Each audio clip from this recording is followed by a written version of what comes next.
Assalamualaikum warahmatullahi wabarakatuh. Perkenalkan, nama saya Nurini Akbar dengan NIM 2304040066 dari Prodi Akuntansi Syariah Fakultas Ekonomi Bisnis Islam Negeri Palopo. Nah, di sini saya akan memenuhi mata kuliah pengauditan organisasi syariah. Nah, di mana di sini saya akan menjelaskan materi tentang konsep dasar auditing.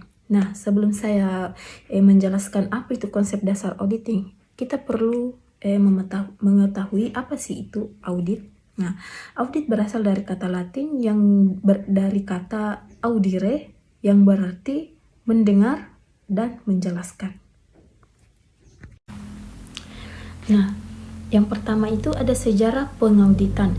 Nah, di mana auditing sebagai profesi baru diakui pada abad modern, namun praktik audit sudah ada sejak zaman Mesopotamia, Mesir, Yunani, dan Romawi. Nah, audit di Inggris mulai berkembang pada abad ke-15 dan diperkenalkan di Amerika Utara pada abad ke-19. Nah, adapun perkembangan audit, pada abad ke-19 itu, audit mulai ditetapkan pada perusahaan publik di Amerika Serikat. Saat itu, Inggris berdasarkan Companies Act. Di Amerika itu belum diwajibkan. Nah, pada abad ke-20, pertumbuhan industri meningkatkan kebutuhan audit. Pemegang saham mulai menganggap audit sebagai jaminan kekuatan laporan keuangan. Nah, 1917, Federal Reserve Board mengeluarkan buletin tentang akuntansi seragam yang mendorong praktik audit laporan keuangan. B. Perspektif pengauditan. Nah, di mana auditing erat kaitannya dengan akuntansi, tetapi juga dipengaruhi ilmu lain seperti analisis finansial, teori komunikasi, etika, dan hukum. Auditing bersifat terapan, bertujuan memeriksa bukti, membentuk opini, dan memastikan keadaan informasi. Nah, audit lebih menekankan pada review, perbandingan dokumen, dan sampling. Auditor saat itu belum memiliki struktur status profesional, tetapi dituntut jujur dan sesuai kepentingan majikan. Nah, adapun struktur auditing. Yang pertama itu ada filosofi auditing sebagai dasar. Nah, yang kedua ada konsep auditing yang memberi kerangka perkembangan konsep. Terus yang ketiga ada struktur konseptual berupa generalisasi dasar. Nah, yang keempat ada pedoman audit yang memberi arahan praktis. Yang kelima, praktik audit sebagai penerapan nyata.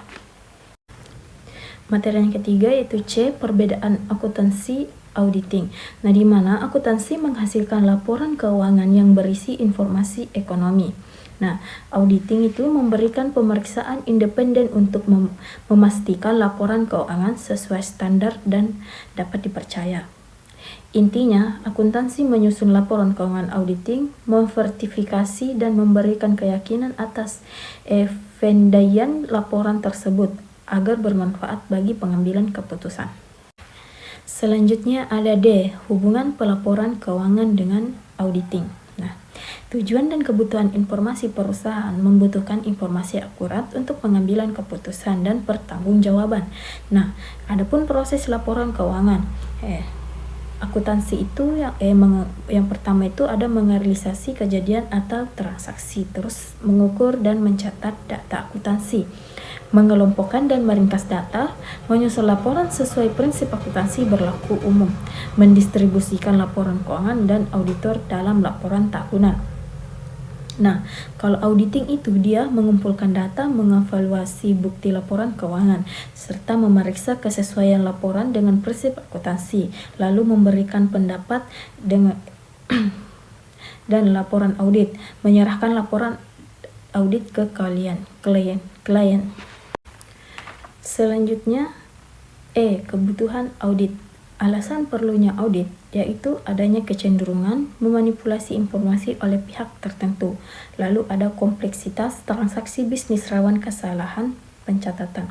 Nah, adapun peran auditor yaitu auditor menguji laporan keuangan agar pengguna mendapatkan informasi dapat dipercaya. Materi selanjutnya ada jenis audit dan auditor. Nah, di mana dalam pengelompokan yang dilihat dari jenisnya, audit dikelompokkan menjadi beberapa, yaitu yang pertama ada operasional audit. Nah, di mana audit operasional yang juga disebut dengan manajemen audit ini bertujuan untuk mengetahui apakah kegiatan operasional suatu perusahaan sudah melakukan secara efektif, efisien, dan ekonomis atau belum. Nah, yang kedua ada audit ketaatan. Audit ketaatan adalah pemeriksaan yang dilakukan oleh bagian internet untuk mengetahui apakah perusahaan sudah menaati peraturan-peraturan dan kebijakan-kebijakan yang berlaku, baik yang ditetapkan oleh pihak perusahaan maupun pihak eksternal. Terus yang ketiga ada audit internal. Nah, audit internal adalah pemeriksaan yang dilakukan oleh bagian internal audit yang memiliki perusahaan terhadap laporan keuangan dan catatan akuntansi perusahaan.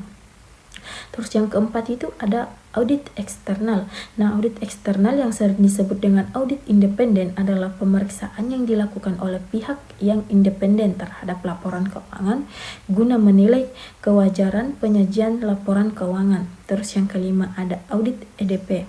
Audit EDP ini adalah audit pemeriksaan yang dilakukan oleh auditor eksternal terhadap perusahaan yang memproses data akuntansinya dengan menggunakan sistem elektronik dan processing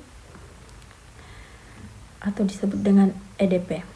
Nah, adapun jenis auditor terbagi menjadi 3, yaitu yang pertama ada auditor pemerintah, adalah auditor profesional yang bekerja di instansi pemerintahan yang tugas pokoknya melakukan audit atas pertanggungjawaban keuangan.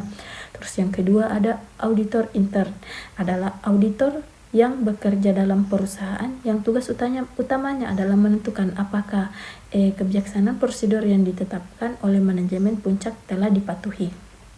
Terus yang ketiga ada auditor independen, adalah auditor profesional yang menyediakan jasanya kepada publik terutama dalam bidang audit atas laporan keuangan yang dibuat oleh klien. Materi selanjutnya yang terakhir itu ada G, konsep profesi akuntan. Nah, profesi akuntan publik muncul karena perusahaan membutuhkan pihak independen yang dapat dipercaya untuk memeriksa dan menilai laporan keuangan. Akuntan publik memberikan 2 jenis utama jasa, yaitu yang pertama ada jasa asuransi atau penjaminan, memberikan keyakinan bahwa informasi keuangan benar, wajar dan dapat dipercaya. Bentuknya meliputi audit, pemeriksaan khusus, penelaahan serta prosedur yang disepakati bersama. Terus yang kedua ada jasa non asuransi atau non penjaminan, tidak memberikan opini, hanya berupa bantuan teknis seperti penyusunan laporan dan perpajakan akuntan publik, laporan sebagai penggagal keadaan informasi. Baik, itulah penjelasan materi dari saya, kurang lebihnya mohon dimaafkan. Wabillahi taufiq wal hidayah. Wassalamualaikum warahmatullahi wabarakatuh. Terima kasih.